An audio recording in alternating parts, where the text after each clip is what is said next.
The viewing chamber fell silent as the tribunal's decision echoed through the crystalline halls of the Archelian conclave. Hazel stood in the center of the transparent platform, her wrists bound by energy restraints that hummed with alien technology. Around her, representatives from 47 different species observed with a mixture of curiosity and disdain. "The human will face the gauntlet of proving," High Arbiter Zelmuth announced, his 3 eyes blinking in sequence. "If she survives 3 cycles, her species may petition for recognition. If she fails," he paused, mandibles clicking, "well, no one has survived even 1 cycle in 17 standard years."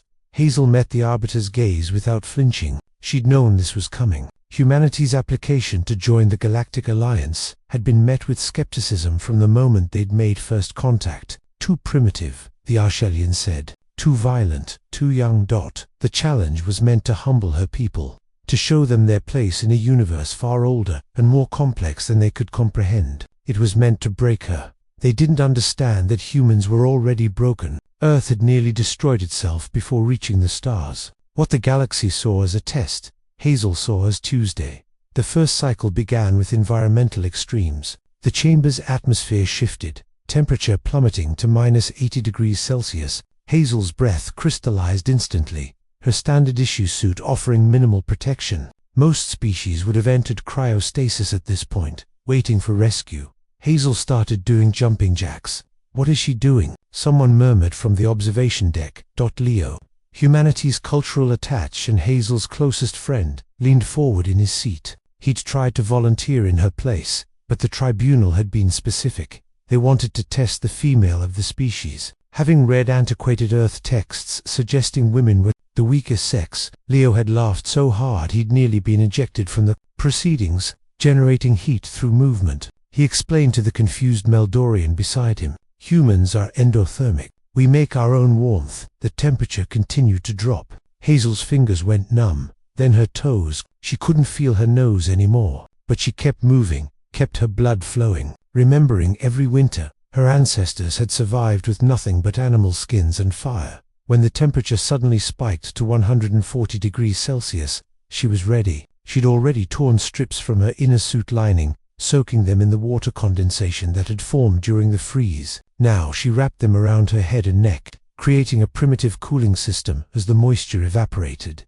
The Archelians exchanged glances. This wasn't how the test was supposed to go. Cycle 2 introduced biological threats. The floor opened, releasing a swarm of neck-star hunters insectoid creatures whose venom could paralyze most known species within seconds. They moved with horrifying speed, their chitinous bodies clicking against the metal floor. Hazel had no weapons, no tools, nothing but her wits and whatever she could scavenge from the chamber itself. She tore a panel from the wall, fashioning it into a makeshift shield. When the first hunter lunged, she swatted it aside, then stomped on it with her boot. The crunch was audible even in the observation deck. "Fascinating," breathed Dr. Zeltori, the conclave's xenobiologist. "She's using kinetic force. Most species would try to outrun them or use energy-based defenses.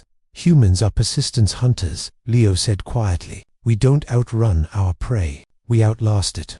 Hazel proved his point. For 6 hours, she fought the neck-star swarm. She used the chamber's geometry against them, creating choke points where their numbers became a disadvantage. She learned their attack patterns, their blind spots. When her makeshift shield finally shattered, she used the broken pieces as weapons. By the end, she stood among the corpses of 47 hunters, bleeding from a dozen wounds, venom burning in her veins. But she was standing. The medical team rushed to administer anti-venom, shocked that she was still conscious. What they didn't know was that Hazel had grown up in the Australian outback, where she'd survived 3 different snake bites before her 10th birthday. Her immune system had met worse. The third cycle was psychological warfare. The chamber filled with holographic projections designed to exploit primal fears: darkness, isolation, the loss of loved ones. Most species, the Archelians had learned, would break mentally long before they broke physically. Hazel watched as the holograms showed her Earth burning, her family dying, Leo's face twisted in betrayal. She watched it all with eyes that had already seen the worst humanity could do to itself. She'd been 12 during the resource wars. She'd seen actual cities burn. She'd lost her actual family to violence and disease. These weren't her fears anymore. She'd metabolized them, turn them into fuel. You can't break someone who's already been shattered and reassembled themselves, she said aloud, knowing the tribunal was listening. That's what you don't understand about humans. We don't just survive trauma, we integrate it. It becomes part of our structure, like scar tissue, harder than what was there before. The holograms intensified, trying different approaches, but Hazel had learned something the galaxy hadn't.